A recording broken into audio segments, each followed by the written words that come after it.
Netflix's new investigative documentary Bob Ross, Happy Accidents, Betrayal and Greed covers the life and legacy of Bob Ross, particularly the legal dispute over his name and likeness.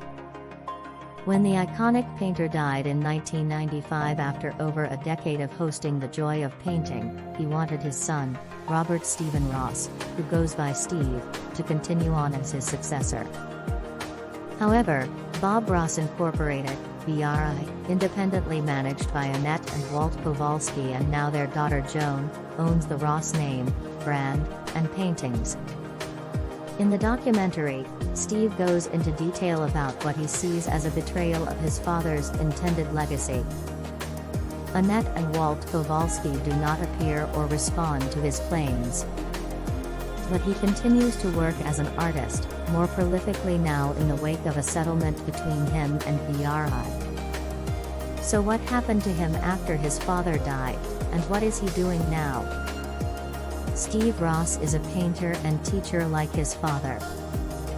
Steve showed up early on in the joy of painting and continued to make appearances during the series. In introducing his son in the below video, Bob calls Steve a teacher who's been an avid painter his whole adult life and sold his first painting when he was 12. Steve says he thinks there's nothing better in the world than being a painting instructor. He clearly has the same style as his father, and the same soothing, soporific voice.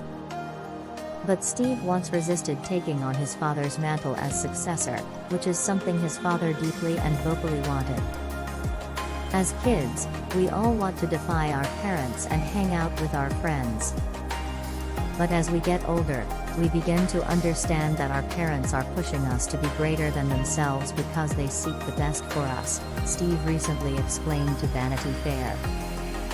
Steve Ross spent years out of the spotlight and even gave up painting for a time. Describing his dad to Vanity Fair as an artist, a man of such integrity, who I deeply miss, he added that he had lost hope in the world and the decency of people and gave up painting for a time after losing him and amid the intellectual property rights dispute. Sinking into a depression, he struggled to paint and teach, per the Daily Beast. I didn't realize that people missed me or wanted to have me do this again, he told the outlet in May. But now he's come back to the art and teaching. Painting is something in my blood, he told Vanity Fair. Steve Ross now paints and teaches but does not manage his father's brand. As depicted in the documentary and in articles on the subject, BRI made attempts to get Bob to sign over his work and future profits off of his name and likeness.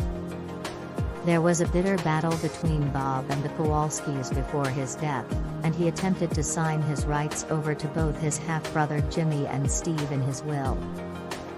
BRI engaged in multiple lawsuits afterward over the rights, and allegedly threatened to sue Steve.